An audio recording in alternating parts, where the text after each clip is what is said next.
dal leen ak jàmm bu dee gën ngeen abonné leen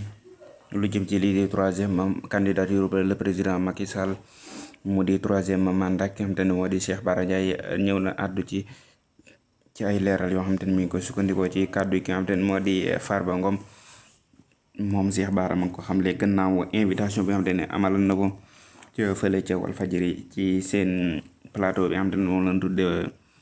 salon d'honneur foofu fa la xamee yu mel noonu ci li nga xamante ne moo di lu jëm ci troisième candidature le président de la république Macky Sall mi nga xamante ni ñu bëri ñu ngi koy ruumandaat moom Cheikh Bara nag indi na ci yeneen ak yeneen ci ay kàddu ñu ànd teewlu ko moom Cheikh Bara mu nettali boppam li nga xamante ne loolu la am kàddu ci loolu noonu. parce que troisième mandat damaa. troisième mandat bi da nga ci wax ba pare. déedéet troisième mandat dama am ñaari baat yu ma ci bëgg a fàtte. ñëwal Farba Ngom laa seetaan ci télé nee na. waaw Farba Ngom yow Mame Birame Wathie nee na billaahi wallaahi xaw ma luy article 27. billaahi moo ko wax. maa ko seetaan ci Maïmouna Ndour Faye mu ne billaahi wallaahi xaw ma article 27. yow xamoo article 27 ba noppi ne yaay diw day nekk troisième candidat loolu xamoo ko kay noppil.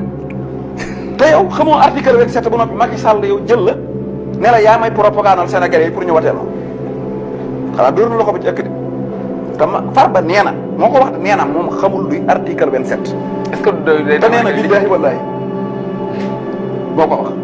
te ca jataay ba la mu fa wax ne du fen bari na lool te gëm naa li mu wax xamul léegi nag Macky Sall nan la mën a jëlee koo xam ne da ko ne yaa may convaincre Sénégalais yi waxal ma ak ñoom yaa ko jiite te moom nee na xamul luy article 27. est-ce que gëm nga ko constitution. waaw léegi bu xamul article 27 nag mooy fale candidat baa nga folli ko ca. benn la Pape Malick Ndour nee na Pape Malick Ndour moo toog ca TFM nee na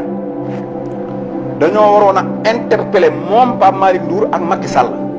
lu ñu leen di interpeller mu ne ci 13 morts yi amoon 2012. lu tax ñu leen ci interpeller mu ne parce que ñun dañoo jógee ca àll ba rek xamuñu lu gaal gii riir moom Macky Sall lay wax de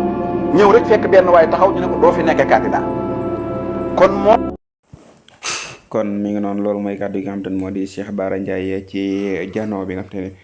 amalan na ko ca fële ca télévision bu Walfadjri ñu doon xamle ay mbir yu bëree bëri ay jàngat ci li nga xamante ne moo di doxalinu réew mi moom Cheikh Bara ñëw na ci li nga xamante ne moo di troisième candidature le président Macky Sall moom nag lam doon sukkandiku rek lenn la moo di kàddu yi nga xamante ne moo di Farba Ngom li nga xamante ne jot na ko ci wax bi nga xamante ni invité nañ ko fële ca 7TV loolu waral moom Cheikh Bara moo ni kat du ci sori li nga xamante ne moom la Farba Ngom daal di wax daal moo ko mujj ëlëm jaaxal ko ba tax moom sax mujjëw ci tontu ci li nga xamante ni